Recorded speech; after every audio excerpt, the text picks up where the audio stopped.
Hello again, listeners. You are listening to a very special episode about the male gaze. Part 1 is available here for free, but to get the whole thing, you'll have to sign up for my Patreon or Spotify subscriptions. But Patreon is better. Patreon.com/girlsgutsgiallo. Enjoy the free sampling of this episode. You must tell me all your secrets. Remember, we must share everything together.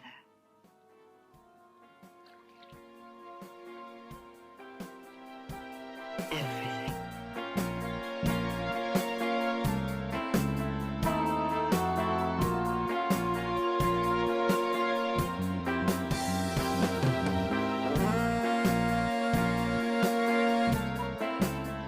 Later on, we try to decipher the hieroglyphic to get behind the secret.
Hello again, and welcome to Girls, Guts, and Giallo, and this is Annie Rose Malamech. We have a very juicy topic today. I think it's juicy. And I'm here with longtime listener and new friend and colleague, Sid Branca. Hello, I'm delighted to be here. Hi, Sid, and I'm delighted that you started coming to the streams and that we met, because now we get to do this episode. Yeah, and I think we'll have a lot of fun things to talk about in this one. Yeah, absolutely. And before we get into it and what the male gaze is, or what Laura Mulvey defines it as specifically, Sid, can you introduce the listeners to who you are and what you do, what you're about? Yeah, so my name is Sid Branca. I'm a video artist. I do a lot of short form video work, but also live performance work that involves video in some capacity. And I also I teach in the Department of Film, Video, New Media, and Animation at the School of the Art Institute of Chicago. I've been doing that since 2015. So I teach both studio practice and art history in the realm of moving image. And in terms of my own research interests and things that I like to make work about, it's often very much about gender and sexuality and the body, but also thinking about genre fiction and kind of science fiction and horror, and how those things for me are very related. And that's I don't know what else. all of the things we love over at Girls, Guts, and Giallo. So we're talking today about the concept in film theory of the male gaze. And I believe we decided to do this because I was super frustrated about film Twitter, or like people who talk about film on Twitter. I don't even, whatever you want to call it. People who are interested in film on Twitter, which includes a vast array of people, not just critics, who use the term male gaze, I believe, incorrectly. So I was talking about that, and, you know, Sid kind of chimed in and we were like, oh, we should do an episode on this. So this is such, Laura Mulvey's essay, Visual Pleasure in Narrative Cinema, is such a foundational text for contemporary film criticism. And I wanted to just make sure that I was also getting it right, because I haven't read it in quite some time. And just, it's so foundational, and we sort of don't talk about the actual contents of this essay where the term was popularized. So I thought it would behoove us all as critical thinkers to dissect it and talk about it and explain it. It's pretty inaccessible. So I think psychoanalytic theory is really difficult. Oh, I would agree that it's a really difficult text. Yes, it's like packed. And you look at it and you're like, this is only 8 pages. And then you're reading it and you're like, oh my God. It's like every sentence has a thesis. So I wanted to unpack that for whoever might be interested. And yeah, Sid, do you have any more thoughts on why this topic was interesting to you? Yeah, I mean, I think that when people use the phrase male gaze, they're sometimes referring to a bunch of different things, kind of not very specifically, and kind of speaking about things really categorically, in a way that I don't think is super materially useful in talking about a film. And so I think part of why I'm excited to have this conversation with you is to really try to look at what it is that people are wanting to say when they use that phrase. And especially too, in recent years, the term female gaze has been used a lot as a sort of response or counter to the male gaze. But again, kind of not very specifically. And so I'm excited to talk to you about what are some things that people mean by that, which again, not any one thing necessarily. Yeah, and I don't know about you, but this was the first essay I read in my first film class ever. I distinctly also remember that my first class in anything art related in undergrad, we had to read this essay. And I was 17 and I got so mad and I wrote an essay about vertigo and I was incredibly incensed by this essay. And I've been kind of thinking about it sporadically with varying levels of agreement and disagreement totally over the last 15 years or something. Well, it really is that resonant. It was a very important essay for a reason. There's a reason it's still taught. And there's a reason that the language from it has been integrated so much into contemporary film theory, and especially, I don't even know if I would call it film theory, into contemporary film criticism.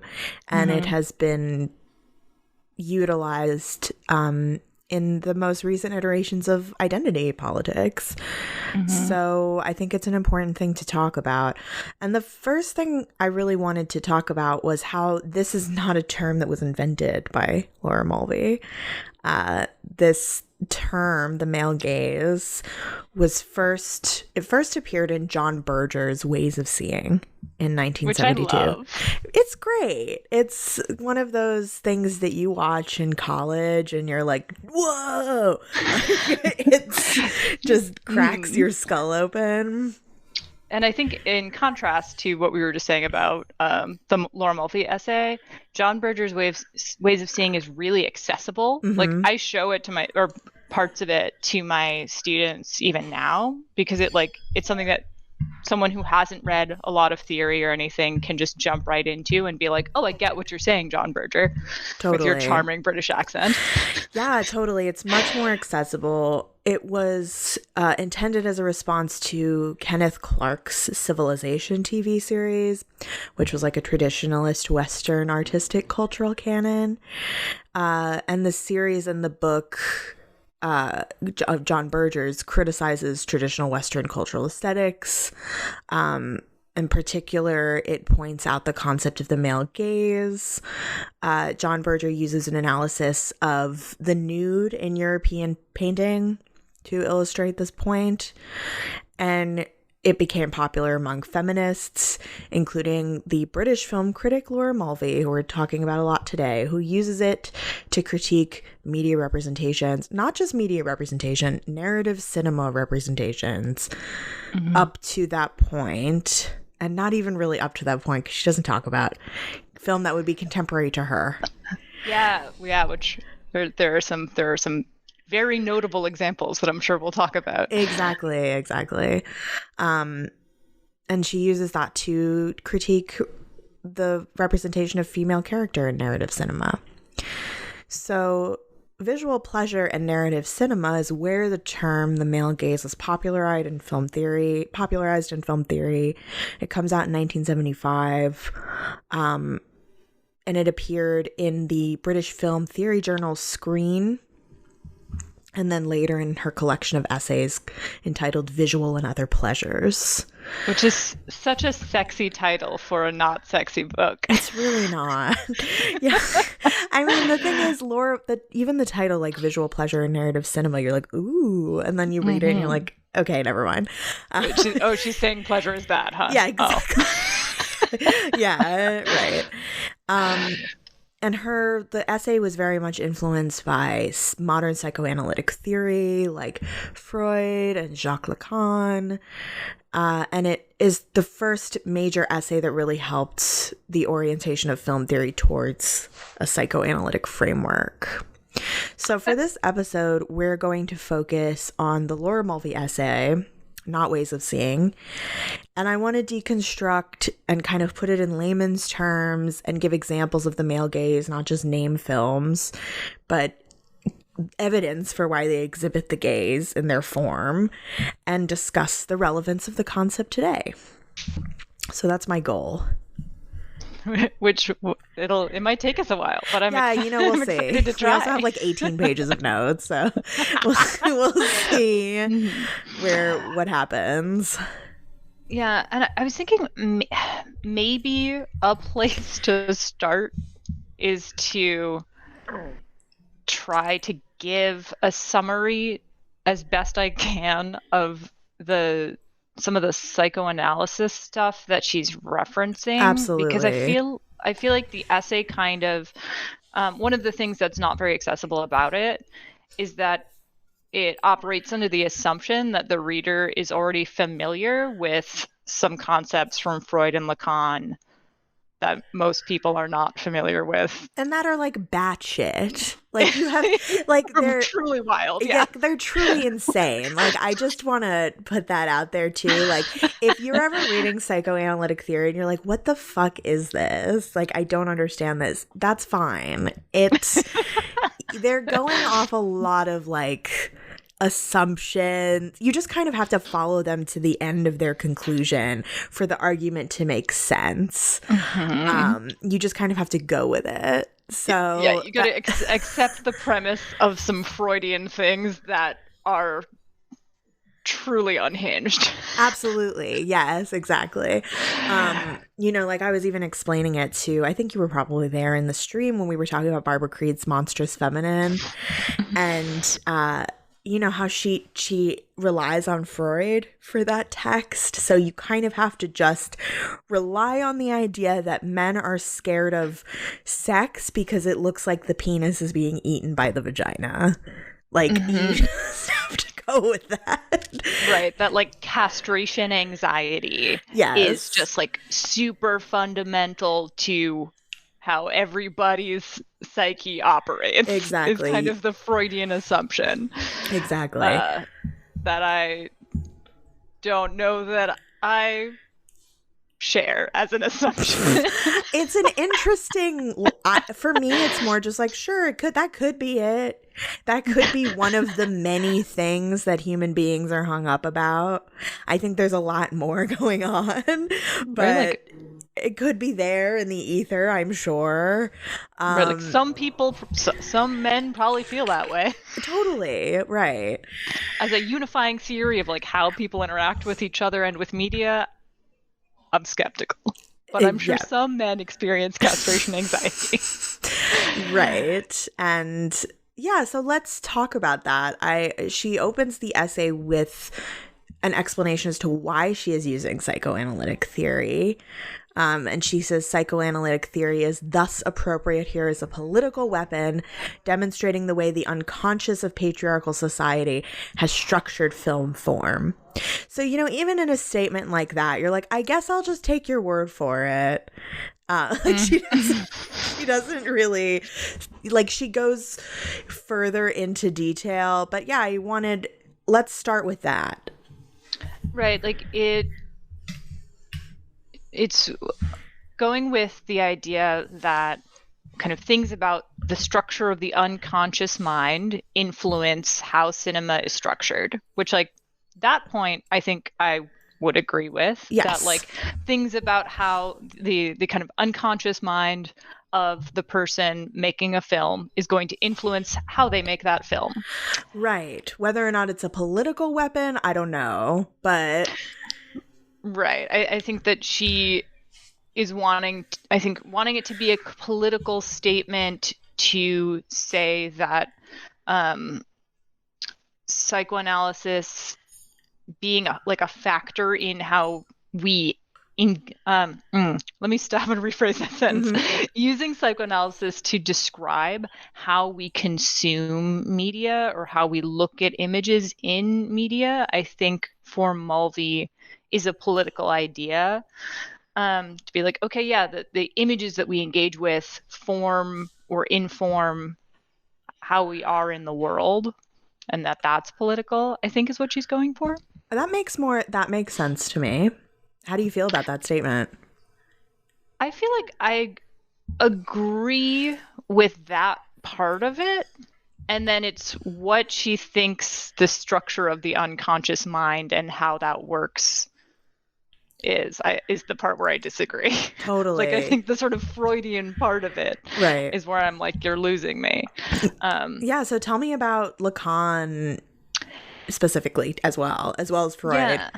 Yeah. So at this period of time in the 70s, in psychoanalysis, sort of post-Freud, the French psychoanalyst Jacques Lacan was extremely influential into how people were thinking about these things. And Lacan kind of takes some ideas from Freud and expands on them and takes them in some very different directions. So they were only sort of kind of contemporaries. Lacan started his career right at the tail end of Freud's. And then from the 50s into the 80s, Lacan was giving these seminars continuously for 25 years that were extremely influential, and published some collected writing in the 60s called Écrits, or just writings, that were really influential on kind of the realm of psychoanalysis in general. And there are kind of two big ideas from Lacan that Mulvey is thinking about and referring to. Let me scroll to the right part of my notes because this is going to be a little bit of a doozy. So those main two ideas are the mirror stage and his description of the symbolic order. I'm excited to hear this, by the way, because I understand the mirror stage, but I don't understand the symbolic order. The way that Lacan thinks about the symbolic order is really abstract.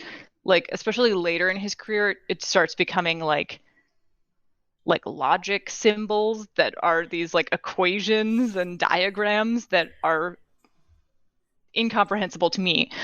But I think the basic structure is kind of this triad. So if for Freud, there's this triad of the ego, which is sort of the self, and then the superego, which is kind of your social authority construction, and then the id, that is the your base desires. The good fun stuff that you have to repress. So that's the kind of triad for Freud. And But for Lacan, the triad is the imaginary, the symbolic, and the real.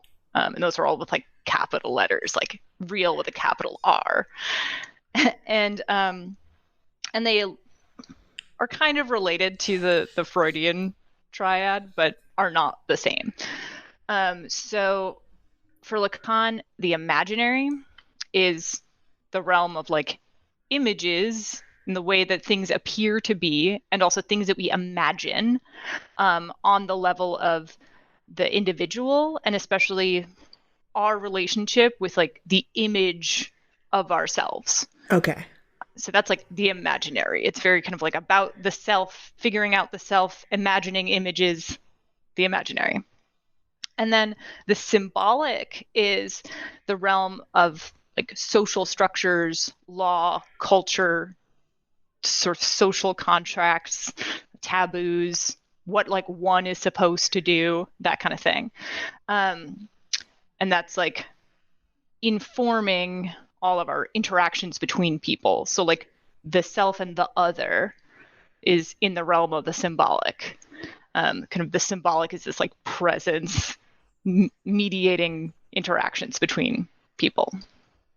And then the real with a capital R is like raw experience. Like it is like sex and death and birth and pain and like the ocean and like The rotting ocean. corpses. There's like things that are like a lot. That's like the real is often described as like the traumatic. Okay. Or where like imagination and language fail us. And so we have to have like symbolic structures to kind of protect us from having to engage directly with the real, because it is like too much. And if people are interested in like what applying this Lacanian model of the symbolic order onto film theory or like film criticism looks like, Slavoj Žižek, the Slovenian philosopher and funny guy, He's just a funny guy. yeah, I feel like I have a lot of political problems with the way he speaks about a lot of things, but I find his film criticism really fascinating, in part because he does apply this kind of Lacanian model to talking about films. And he has a number of books of film criticism, but also has a sort of essay film called The Pervert's Guide to Cinema. Oh, yes. Which another thing you think is going to be a lot sexier than it actually is. Yeah, absolutely. But he does kind of talk about like the real with a capital R in the films of David Lynch and things like that. I feel like this sort of Lacanian strain in film theory is where we get like this kind of annoying maxim of like, we watch horror to process our trauma, and it's a mediation between, you know, like that thing that's tired now. Yeah, that film operates as a kind of symbolic route through which we can access the real to like process it, because we can't process the real directly. Yeah, which like I think I agree with. I do, but like, I guess I just don't find it very interesting. Right. I guess like, and then what? Yeah. Right. I would like more to come after that. What exactly? How is that happening? How are we mediating that? I'm not even saying that I disagree with that horror is a way for people to access that and experience catharsis. I'm just kind of like, okay. Yeah, I feel like a lot of like male gaze thought does like forget about fun. Yes, exactly. And that like fun is important. What about actual pleasure? Yeah. right. Yeah. Like, yeah, that like I think there can sometimes be like a certain joylessness. Yeah, like, in or maybe I criticism. just like seeing people explode. I don't, you know, like it's not always that. Right. Yeah. That like we don't. And maybe that's some other like fucked up psycho thing we can talk about and stuff. That's like more less Mulvian maybe. So, and I also want to say, like, outright, I'm going to be super hard on this essay because that's just what I feel like doing in this episode. But I think it's really great and important. And I did just want to say that because I know I'm being a troll. Yeah. I mean, I feel similarly that, like, there are some really good points in this essay, and then there are some points with which I disagree. Or, like, maybe an approach with which I disagree, or it's just, like, not the way that I'm trying to live my life. Right. But yeah, it's like worth engaging with. Well, what about the mirror stage? Because that's something also Mulvey also talks about. Yeah, so in Lacan, the mirror stage is really important to the formation of the imaginary. So if the imaginary is partially about like our relationship as an individual to the image of ourselves, the mirror stage refers to the part in like very early childhood where the tiny child sees themselves in the mirror, and that this is early enough in life that they don't like know how to walk yet, don't really have like full control over their limbs, and so have like a really fragmented sense of their own body. And then seeing themselves in the mirror, according to Lacan, they then perceive that image as being like complete and whole and superior to them, and that there's this moment of conflict between the self and the image of the self that that gets resolved by like identifying with the image of yourself in the mirror, and that's not just like a phase that happens when we're tiny babies and then it's done, but that for Lacan, it's this kind of double relationship with our own image where we feel both like alienated from it and identify with it, sort of like narcissistically fixated on ourselves, but also feel like we are not ourselves, we are not our images, that double relationship is something that like continues with us throughout our whole lives. And so what Mulvey is saying is that looking at and identifying with images in cinema functions sort of psychoanalytically or psychologically similarly to what Lacan is saying about us seeing ourselves in the mirror. Hopefully that makes sense. That made complete sense to me. And I very much appreciate that summary. I like Lacan a lot more than Freud. It is like less... Lacan, I feel like, is less fixated on like... buttholes? Yeah, like biological essentialism. And yeah, like there's definitely stuff about the phallus like a lot, but it's much more abstracted, so it feels very far away from talking about like actual penises in Lacan. It's like more about the symbolism of the penis.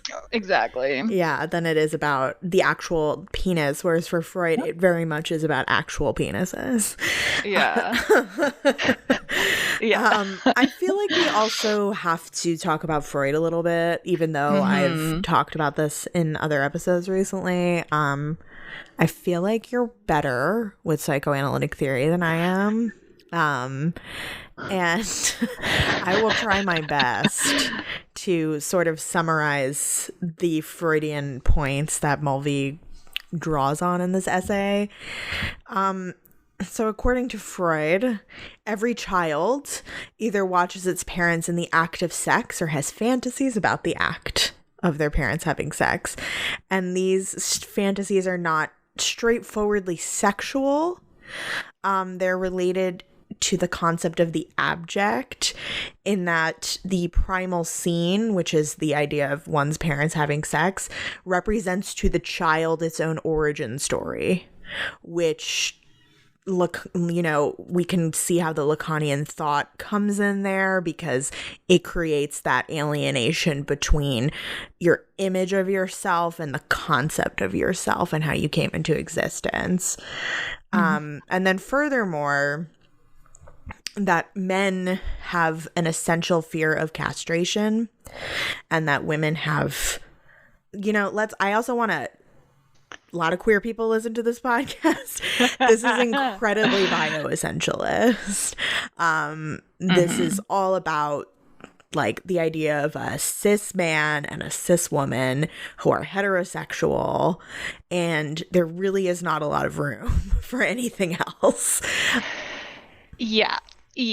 And I think that when we get into talking about some of the more contemporary theory responses, we can maybe get into like some attempts at alternative framings for that. Totally. But yeah, this whole thing is all very, very like, women are like this and men are like this, and I'm over here like, what's going on? Totally. I don't know what that's like. Yeah. I mean, it's all kind of just like straight cosplay shit that you kind of just have to like follow to the end to sort of understand what you're like, okay, I'll take your word for it. And it's like very, very much Freudian theory very much hinges on this concept of castration anxiety that supposedly all men feel, and the penis envy that women feel. So, but the fear of castration is really just a fear of sexual difference. And that the fear of castration also comes from the idea of the primal scene, because the child sees the penis going into the vagina and reads that as castration. And I think too, Freud talks about like the boy child like seeing the mother naked and being like, but where's the penis? It was cut off. It must have been cut off. Yeah. And that kind of generates anxiety. Yeah, exactly. Yeah. So that is all of Freudian theory. We just summarized it. Right. There's like a lot of other things going on, but I feel like those are the kind of core ideas that are being brought to bear in this context. Yes. I feel differently about this essay at different times, because it is a little hard to tell maybe how Laura Mulvey feels about these films that she's talking about. Like makes observations about them, and certainly seems to think that Hitchcock is better than von Sternberg. Right. But like when I do think it's like you kind of have to try to read between the lines to see like if she is actually condemning some of these things or not. But then she makes some remarks at the end of the essay that I think we should circle back to. Totally. Yeah. That make me think maybe she is condemning it. Yeah, I hear what you mean. Yeah, I mean, the end has more like strong statements about these things that she's just talked about. In the introduction, Laura Mulvey starts with this idea of a political use of psychoanalysis, which we talked about a little bit. And she says the paradox of phallocentrism and all its manifestations is that it depends on the image of the castrated woman to give order and meaning to its world. An idea of woman stands as a linchpin to the system. It is her lack that produces the phallus as a symbolic presence. It is her desire to make good the lack that the phallus signifies. So that's kind of her like summary of Freudian theory, and she's very much like accepting that that's true. Right. Yeah. Yeah, and that the sort of penis obsessed framing of the world is partially made possible by the fact that not everybody has one. Right.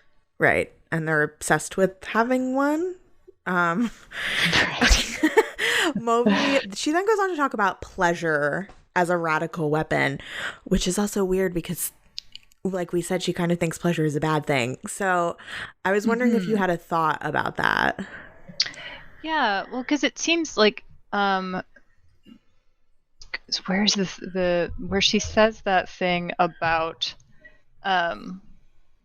like how analyzing pleasure destroys it, and that's her goal. Yes. She says it is said that analyzing pleasure or beauty destroys it. That is the intention of this article. To which my note here is damn. Right, like that's a hell of a line. Right. But I wonder, and when she kind of proffers like a pleasure in contrast to that, it's like a very abstract idea about like this sort of like intellectual edification of like things moving forward or something, as opposed to like really like still being able to take pleasure in images in a kind of like visceral way. And it does seem like that she doesn't want pleasure in this context. Yeah. I mean, at first when she's like, pleasure is a radical weapon, I'm like, yeah. And then she's like, and I'm going to destroy it. I'm like, okay. Yeah, like she literally says that. That is the intention of this article. She also says 16 millimeter, now with the invention of 16 millimeter film, obviously because this was published in 1975, that cinema can now be artisanal as well as capitalist. It's also a weirdly dated thing to say in 1975. Yeah. Because like I mean that is a good point about like in the history of film, like once 16 millimeter was around, it like did shift who could make films, because it's 16 millimeter film stock and cameras are more affordable than like 35 millimeter. But you know, people were making 16 millimeter films like 30 years before she wrote this. And at this point, I think we're around the time that the Portapak is getting invented. Yes, we are. Yeah. So that might have been a more relevant right reference point. Yeah. It looks like that was 1967. Mm-hmm. So like consumer video, I mean, that I was guess portable was already a thing. Right. But if we are considering that she talks about film that is at least 30 years old at this point, perhaps she is considering 16 millimeter being available in the last 30 years. That is a contemporary thing. So maybe she's positioning it more in the history of film. Right. Period. She doesn't seem at all interested in talking about like contemporary video art in this, or even contemporary experimental film. Right. Because I think lots of people were making work in both film and video at this time that is like relevant to this discussion, but she really specifically is talking about like Hollywood feature-length narrative fiction films. And which also really eliminates like most films made by women. Convenient. But I mean, she also she positions radical film, as she calls it, so she is aware of other film, and Laura Mulvey made experimental film, so she's aware of it, which makes me feel like, okay, so that's what this essay is about, which is very interesting because people use this essay to talk about not that. And the essay is really only about that. It's about mainstream Hollywood film. And she says that specifically. And she also says that she's not dismissing mainstream film, just that it reflects psychical obsessions of the society that produced it. And my note here is yes, but I also find that kind of fundamentally flawed, because isn't that all art? Right. I don't know what the alternative to that is. Right. Yeah. Wouldn't that be everything? Yeah. Right. Yeah. I think like all images reflect and inform the culture in which they are produced. Yeah, literally that all seems of them. True. Yeah.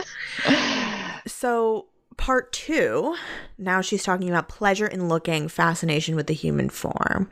And she goes on to talk about the pleasure of looking and what that is. And she uses this framework of scopophilia, which, Sid, how do you understand that word? Yeah, so I think it can mean like voyeurism. She kind of talks about it as having these like 2 modes, and that sort of voyeurism and fetishizing are, I think, both like scopophilic ways of kind of objectifying a person who is being looked at. And I think we can and we can go more into what the differences between those is in a minute. But yeah, I think it's like ways of looking at a person as an object. Yes. Yeah, pretty much. Yeah, the way that Mulvey defines scopophilia is that it's objectification. It's pleasure derived from looking at something in a detached way, like an object. Freud developed the concept in his work with children, in noticing how that they inspect objects or people's bodies in a very like detached way, as if everything is an object. So the through line here is that at the extreme, supposedly, scopophilia turns into voyeurism, which is the second way of looking, the other way of looking, which is why we get people like Peeping Toms, which in my notes it says Peeing Toms. Incredible. Who enjoy watching an objectified other and feeling a sense of control over them. So Mulvey proposes that when a viewer watches a film, it unfolds before them as a fantasy, not unlike the way a voyeur watches its prey. Ooh. Yeah, which she doesn't say prey. That's my addition here. And then she kind of goes on to talk about why she believes that. And so that's when she discusses the mirror phase. Yeah, I mean, I think a lot of my sort of reticence in response to, or in agreeing with a lot of this essay, aside from the kind of Freudian business that is just incredibly dated and silly, is that I think scopophilia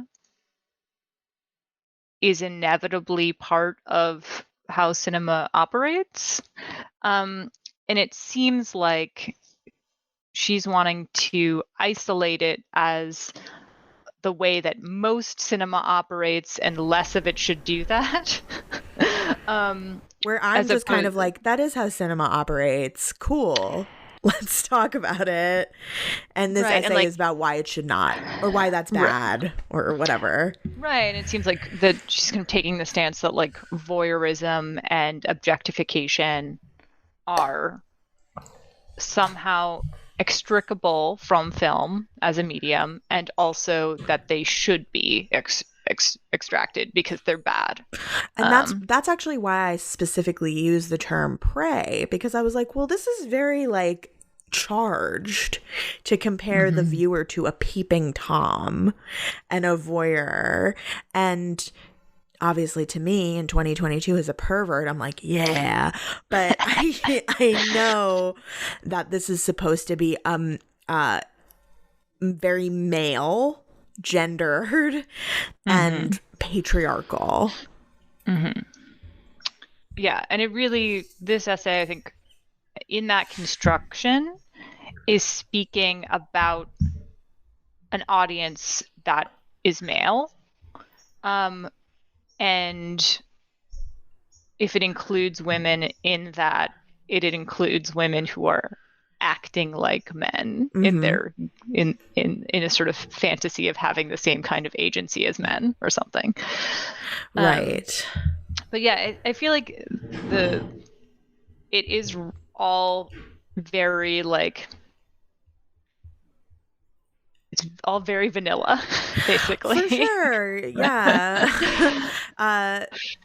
Absolutely. I mean, she brings but then Mulvey does show her work in this essay. Like, she does explain why she thinks that is. She says when the viewer is in the cinema, because of the literal act of like sitting in the darkness and watching something like unfold in front of you in a very detached manner, you're transported into forgetting your own body and self, and that this is like experiencing the pre-mirror stage, causing the viewer to identify instead with the star on screen instead of themselves, which creates like a narcissistic loop. Basically, that, like, identifying with the male protagonist of the film and kind of leaving yourself and your life behind in the darkness of the cinema kind of thing. Yes, exactly. My note here is just insert, I guess, meme. But again, I'm just being a troll. What did you want to say? Yeah, just that I think like another thing about this being specifically talking about narrative cinema, right, is that it operates under the assumption that there is a protagonist and that the spectator is identifying with the protagonist, which in the context of like narrowing this down to mainstream Hollywood narrative fiction films, yes, there usually is a protagonist, but does that mean you're supposed to identify with them? Right. But she does, then she explains why through form she feels like we are supposed to identify with them. So films function in a scopophilic and a narcissistic manner. So the first is a function of sexual instinct, scopophilia. The other is of ego libido, and the tension between them marked by instinct versus self-preservation, which was crucial to Freud. I have a quote here because I think you're going to explain this to me. Both pursue aims in indifference to perceptual reality, creating the imagized, eroticized concept of the world that forms the perception of the subject and makes a mockery of empirical objectivity. So I think what that is referring to is that as opposed to kind of like looking at things as they actually are, that there's this kind of like symbolic construction of this is how the world works, this is my sense of self, this is like kind of where I fit into and am in relationship to these images, that doesn't necessarily have a lot to do with anything that's actually happening. I feel like this is almost what people mean when they say main character syndrome. Yeah. Is this kind of, I have an image of myself in my mind and how I relate to the world. I'm looking at this beautiful objectified person and I think I have some kind of relationship to it, to this image. And by the things that I identify with, like, reinforce my sense of self in a way that may have nothing to do with anything I am actually doing in the world. I'm just listening to some man yell on a podcast or whatever. So how does this come back though to narrative film? So I think the idea is that the like identification with the protagonist is kind of functioning as a part of that, and also the like identification even maybe sometimes with the camera in the sort of place of the protagonist, I think is like part of this like self, like this like ego construction. Okay. I think that's the claim being made.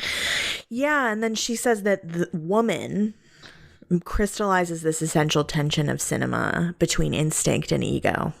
I think that's what she's saying. Yeah, that the image of a woman, right, is necessary for that process to happen.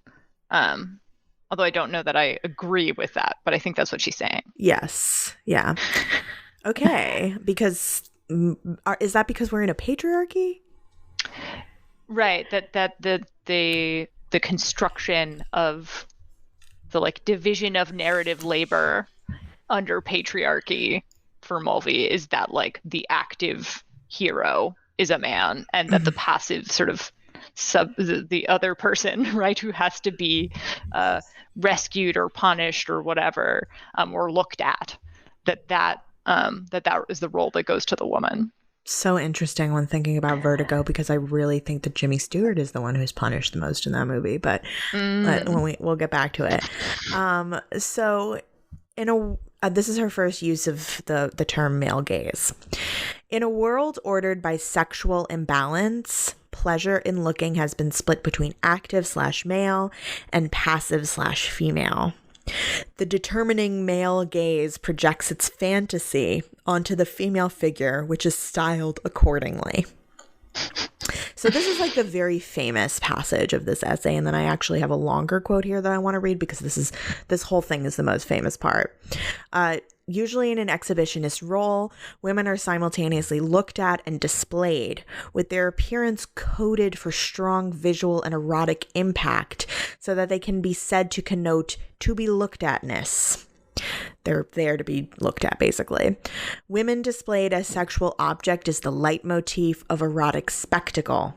From pinups to striptease, from Ziegfeld to Busby Berkeley, she holds the look, plays to, and signifies male desire. Mainstream film neatly combines spectacle and narrative. Note, however, how in the musical song and dance numbers break the flow of the diegesis. The presence of woman is an indispensable element of spectacle in normal narrative film.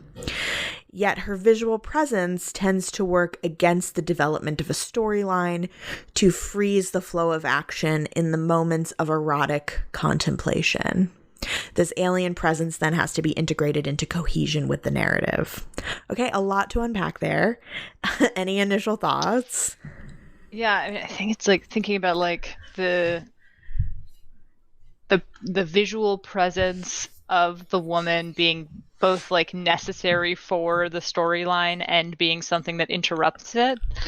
I think it's an interesting observation that like it's like, oh, the hero is on his journey or whatever, but then a beautiful woman gets thrown in his path and he has to recalibrate, right? That's so often is part of the narrative mechanism, but it's like, oh, if this objectified woman as an obstacle was not there, then there actually wouldn't be a plot that she like drives by intercepting or something. But right, which is so silly because the whole thing is fiction. Right.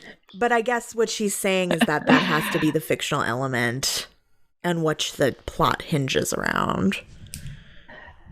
Yeah, I mean, I think that like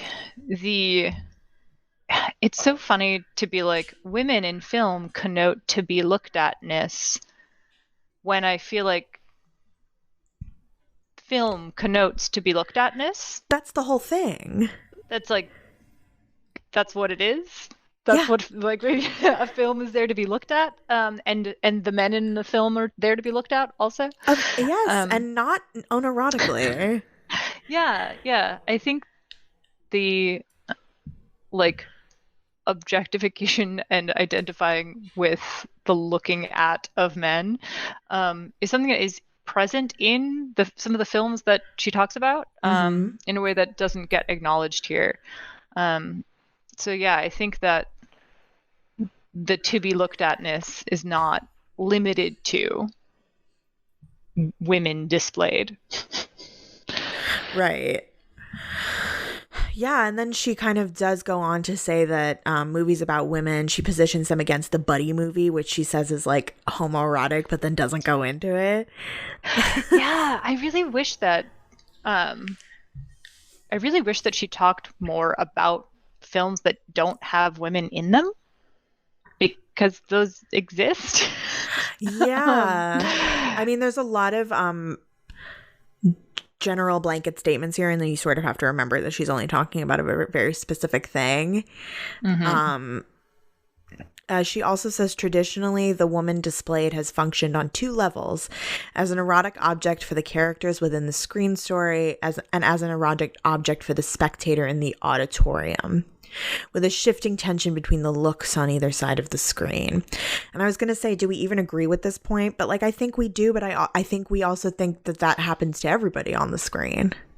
Yeah, and I do think that like it's worth remarking on the fact that very rarely in film, because I'm trying to think of an example in which this happens, do we see someone, a character inside of the film, like looking sort of erotically at like another character inside the film that we as the spectators are not expected to be also looking at erotically. Like that, I do feel like typically that sort of the like sexualized gaze of the characters within the film are often expected to be the same as at least some people in the audience. Well, and then that kind of leads me into like the historian part of me, where I'm like, maybe that is because, you know, it's okay to objectify women, but it's not okay to show actually being horny for women. Like it's okay to show capitalist objectification. It's not okay to show genuine pleasure and desire. And that, I think, is where I come up against friction with this idea of visual pleasure, because I'm like, mainstream Hollywood film is very much not about like actual pleasure, because you can't actually show people experiencing pleasure. Like, you can't show someone looking at a person and like lusting and like getting a boner or whatever. Like, that's too sexual. But what you can do is put the spectator in the position of that person and show someone like performing a striptease. And I think that part of it is about how like the camera then stands in for the eye of a character or the eye of the audience, in part because I think the camera is permitted to behave in a particular way that might be less readily digested if a character did it, if that makes sense. Yeah, totally. I do like her analysis here of the use of the showgirl as to illustrate the idea of to be looked at and how it unifies that without breaking the narrative. What she says, a woman performs on screen within the narrative, so it's diegetic, and then the gaze of the spectator and that of the male characters are combined, which we kind of just said there. But that's when I started to be like, so the male gaze is just lust and desire. I think so. Which is supposed to be only a quality that people with penises have, men with penises. Yeah, and that like that this sort of lustful gaze is a thing that happens in like a power imbalance way in only one direction. Yeah, right, like completely leaving out the history of sex work in film. Right. Yeah, when we get into talk about Marlene Dietrich in a little bit, I will have some thoughts about that. Yeah, one of the things I was thinking about when you said that about like that's just how desire and lust work, is I wanted to bring up this Anne Carson book-length essay called Eros the Bittersweet. She talks about a lot of things in it, but her main focus, at least for parts of it, are the like erotic lesbian poems of Sappho. And she really talks about them a lot as being about looking and about like the sort of triangulation of looking and desire, and that like one of the most like erotic poems in there is about like her looking at this woman that is looking at someone else, and that this like the obstacle between the gazes actually meeting that's the thing that's erotic, right? Like that's the thing that's charged. It's like the vast divide between the self and the beloved that can never truly be crossed. Okay, And Carson's hot. like, That's very yeah, right? lesbian. This book is so hot. It's like a work of like talking Putting about it like on my list. Yeah. But I feel like that is an interesting kind of counter, and primarily she's talking about like ancient texts and not like 20th century film, but like I do feel like it's that triangulation of looking and that like obstacles to desire and like sort of almost like voyeurism in that way, that's like all part of like the fundamental functions of desire. That speaks more to me than describing this kind of looking system as always being patriarchal and always being kind of harmfully unidirectional and specific to certain people. Yes, I'm picking up everything you're putting down. I absolutely love that that the use of that book for this point, because yes, the part of the desire is the longing, and that is not the realm of men. So I like this essay really ignores any kind of idea of like a queer gaze. Mm-hmm. I was also thinking about the 2002 movie Chicago, because she's talking about the showgirl and musical numbers, and I just watched it recently, and the Cell Block Tango, where all those women are talking about murdering their husbands, is a showgirl number that could really illustrate this concept, because I mean it's also it's very complicated because the levels of diegesis and the non-diegetic in that musical are wild. Like it's so removed, right? Like Roxy is like in prison. So we're watching her in prison, but then she's having an experience. All of a sudden, this turns into a stage musical, right? So it's like levels of gaze.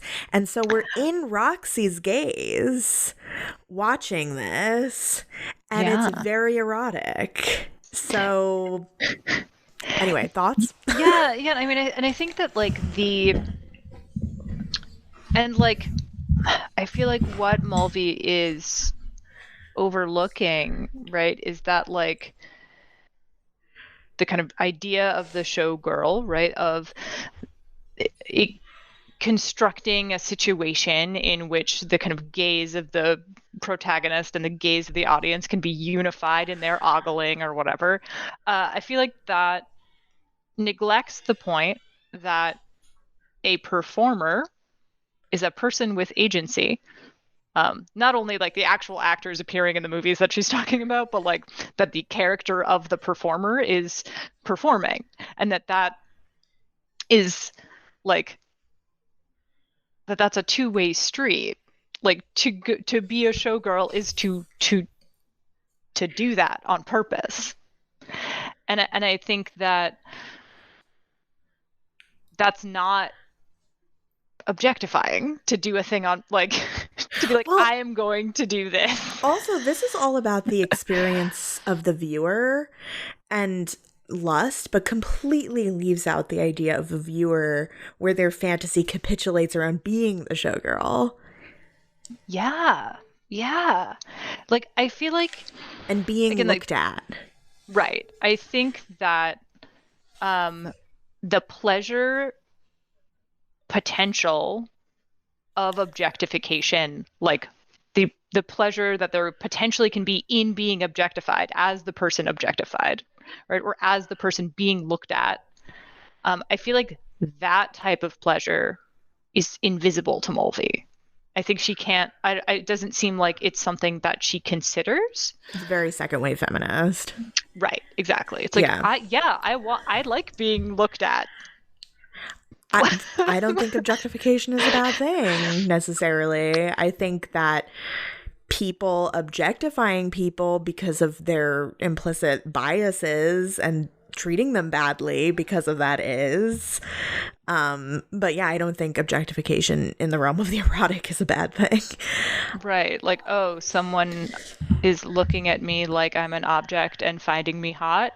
in the right context, I'm all about it. Exactly. It's all about the context.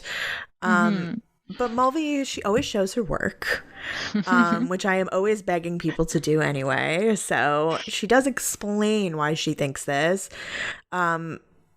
And a lot of this hinges on like the fragmented body of the woman, like a shot that's just legs, a shot that's just breasts, or, you know, whatever, these abstracted images of the woman, which I wanted to share this with you. I thought you would find funny. My friend will often send me tweets from porn Twitter, and there's a lot of people that fuck these like fleshlights that are like a torso, just like a torso, that are just boobs and no head and no arms and no legs. People will know what I'm talking about. It's just a fleshlight with boobs, essentially. And she's always like, oh my God, I hate these things. And those things turn me into like a second wave Laura Mulvey, like women and women first bookstore lady who's like the bisected images of the woman's torso. But yeah, that's like them not having a head really does. It's the not having a head thing for me. It's a lot. But that's kind of where when we like make fun of like old school feminist thought, that's kind of like this is kind of the origin of that, of like these images of bisected women's bodies. She says one part of a fragmented body destroys the Renaissance space. I don't know what that means. The illusion of depth demanded by the narrative. It gives flatness, the quality of a cutout or icon rather than verisimilitude on the screen. Yeah, so I think the reference to like the Renaissance there is, I think, to thinking about like Renaissance painting and perspective, like showing and kind of realism. Yeah, right. Yeah. It's interesting that this is how Mulvey interprets the kind of fragmentation that happens with the close-up in film, because Benjamin, Walter Benjamin, who John Berger was referencing a lot in Ways of Seeing, talks much earlier about like how film is fundamentally different from theater in a lot of ways, but among them the fact that it like fragments the body into these sort of chopped up pieces. It also fragments time by being shot like non-chronologically. But for him, like, he relates that to like kind of alienation from labor in the context of capitalism, and like assembly lines, and like that like takes that in a totally different direction that is not gendered at all, and is about like what happens when the body is technologically separated, and what is our relationship to technology. I just got to say before I forget, Lizzie Borden combines both those ideas in her work. I just think that's really cool. Like the fragmented body as a sexist convention, but also as capitalist labor. Anyway, keep going. Yeah, no, I think that's great. And so that like the fragmentation of bodies is something that also happens to men in film. Mm-hmm. So I think that's like worth noting, that like there are also close-ups of men in film, and admittedly often they are not filmed the same way. I think like that there is like an observable difference in the types of close-ups, but I do think that this kind of fragmentation also does other things. What else do you think it does? Like I think in some cases, if it's like, yes, here's just a close-up of this woman's ass in this scene just for that, like I think it is doing what Laura Mulvey says it's doing in that case. But I also think it's like sometimes a close-up is used to like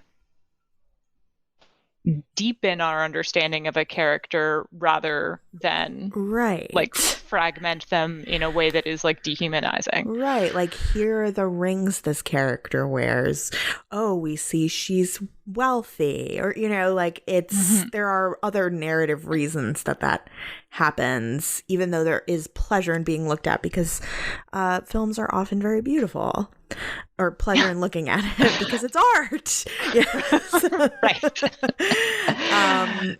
So she says, basically, like, this whole section is about how in narrative film we are meant to identify with a male protagonist and be put in his shoes, hence rendering the audience gaze male. She says, here the function of film is to reproduce as accurately as possible the so-called natural conditions of human perception. Is it? Right. I don't think that is true of many films. Like, I would not, I don't know if I can go so far as to say the majority of films aren't trying to do that, but like a lot of them are not trying to do that. I think that is hearkening to like a very early film idea about what film does, which is like around the birth of cinema, thinking about film as an extension of photography in a sort of documentary mode. But the like realism, I mean, there are people making non-realist films very early on in the history of cinema. Yeah, and I think that there's a lot of tension here, because she says that film is a fantasy, but then she also says it's trying to replicate real life. Right, or at least like replicate how we perceive life. Right, that like, oh, this is how it would really look if you were really in this situation. But I actually don't think films are always trying to do that. Yeah, I actually think more often they're not trying to do that, especially mainstream Hollywood films. I really think those are supposed to be a fantasy. And I think that there's some issues with that in the films that she chooses to talk about, especially with Vertigo, which is just an absolutely wild journey that is not trying to replicate a real experience or whatever that means, like how something would actually happen. That could also mean so many things. She talks about camera technology, particularly deep focus, and camera movements determined by the protagonist's point of view, combined with invisible editing, which is in service, she says, of realism, all tend to blur the boundary between film and real. And because of that, the male protagonist is free to command the stage, a state of spatial illusion in which he articulates the look and creates the action. And I do think, especially in Vertigo, the placement and movement of the camera is intended to kind of align itself with the protagonist, at least in that film, and a lot of scenes in that film. And it is kind of, it follows where he is looking, and then the camera moves to kind of extend to where he would like to look. There's particularly a scene, the scene where Jimmy Stewart first sees Kim Novak. I'm so bad about using the actor names instead of the character names because I keep forgetting them. But when they're like in a restaurant and he first sees her, he kind of turns to look at her, and then the camera like keeps moving in a way that, as a specific camera movement choice, I think really reinforces the idea of like his gaze and the camera are kind of aligned with each other in this way. So I do think like looking at the choices of camera angle and camera movement is really important when you're thinking about the kind of male gaze as a presence in a film. Exactly. It's not just a man making a film. It's the male gaze has to be illustrated through these very specific principles that Laura Mulvey lines out. Like, is the camera in the position of the male protagonist? Are we supposed to be looking at the female character like the protagonist is looking at her? Yeah, she also says the figure of the female character is isolated, glamorous, on display, sexualized, eventually possessed by a male protagonist, and loses individuality. By means of identification with him through participation in his power, the spectator can indirectly possess her too. So is she also talking about women? Like everybody? Like we're all in the position of the male gaze? Right, like when Laura Mulvey says spectator, does she mean spectators who are men and spectators who are not men? I think she does. Well, so she did publish a kind of a follow-up to this in the same magazine. It's super short from like a few years later. And it's like very disappointing. But because it doesn't really answer the questions it says it's answering. But one of the two things she says she's responding to in that brief follow-up is, what about women spectators? Like, what about the women in the audience? And she gives this like very Freudian response that is essentially that some women in the audience will take pleasure in identifying with the male protagonist as like a fantasy of having agency, like they did prior to sexual difference. That it's like that it's very like regressing to being like pre-Oedipal or whatever. It's a very dissatisfying response. So I think she's saying like, yes, male spectators and emotionally immature women also. Damn. Yeah, and again, like, Laura, lesbians. Yeah, totally. Exactly. Hello, lesbians. And gay men who famously have taken these icons of like Hollywood cinema and divadom and identified with them via gay, like so much of gay culture. Yeah. And like, and sort of partially because of their like imageness, right? Their to be looked atness. Yes. Not despite that. Right. She also has a footnote about women as main protagonists, but says that to analyze it would take her too far away from her thesis. Yeah, and that's the other thing that's the other thing she sort of talks about in that like follow-up. And basically she says like films where a woman is the center of the plot, or like films where a woman is the protagonist, is about like using her choices to illustrate like the proper way to be a woman or not. Oh, that's not everything. Not every movie does that. Not every Hollywood movie even. Yeah. Exactly. But now she goes back to psychoanalysis. The presence of the woman connotes castration. Her lack of penis implies threat of castration and hence unpleasure. And this is where it gets really Freudian, and she starts to talk about fetishism and sadism. Can you help me understand this part?